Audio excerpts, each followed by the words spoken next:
100% మన గవర్నమెంట్ అవుతుంది.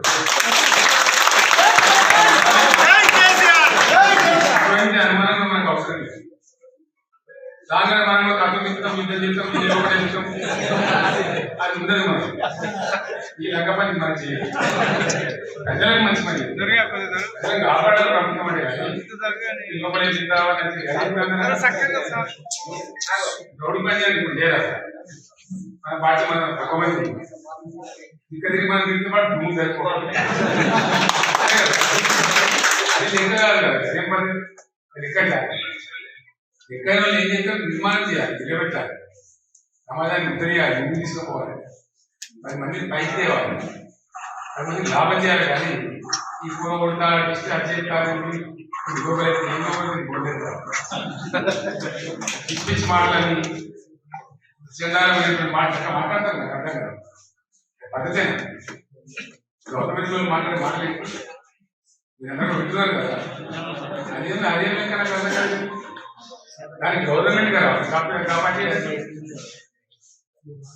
జిల్లాలో తప్పలేదు మనకు రావాలి.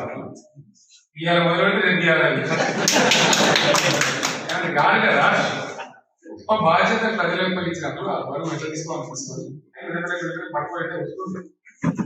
ఆ స్కీమ్ దేశమంతా పోయేటువంటి పరిస్థితి వస్తుంది. దాని తదనంతరం మళ్ళీ నా మంత్రున్నది భూమి లేకుండా ఎట్లా లేకుండా గిరిజన పిల్లలు కూడా గిరిజన పని తీసుకొని రావాలి, వృత్తి పని వాళ్ళు కూడా బీసీలు కూడా తీసుకొని రావాలి. ఎవరైతే పూర్తిగా దిగజారులో ఎవరో వాళ్ళు మంచిగా చేస్తే వాళ్ళు ఎవరైతే సమాజం అసమానతలు తగ్గుతాయి, చాలా సుఖవంతమైన సమాజం ఉంటుందని ఆలోచిస్తున్నాం. దీర్ఘకాలిక లక్ష్యం ఉంటుంది. అటువంటి మంచి కార్యక్రమాలు మనం స్వీకరించాలి. ఈ ఒక వ్యక్తి ప్రయోజనము లేదా చిల్లర ఓట్ల కోసము.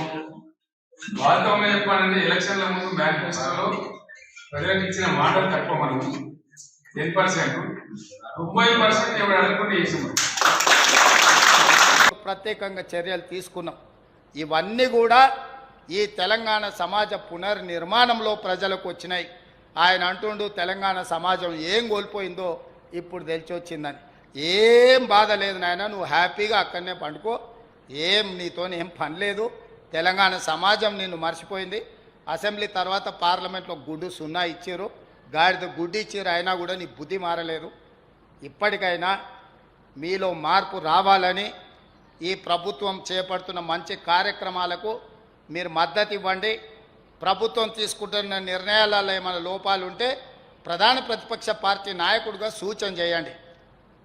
ఇవాళ బడి దొంగలు విన్నాం కానీ అసెంబ్లీకి రాని వాళ్ళను చూసినామా ఎప్పుడన్నా? అసెంబ్లీ వస్తుందంటే ప్రతిపక్షం పోటీ పడి వచ్చి నించొని ప్రభుత్వాన్ని నిలదీయాలి, అడగాలి, కడగాలి ప్రభుత్వాన్ని. ఆయన రానే రాడు, ఉల్టా అయిపోయింది. రామ్మని మేము అడుకోవాల్సిన పరిస్థితి వచ్చింది. సో ఇట్లాంటి పరిస్థితి తెలంగాణలో విచిత్రంగా ఉన్నది.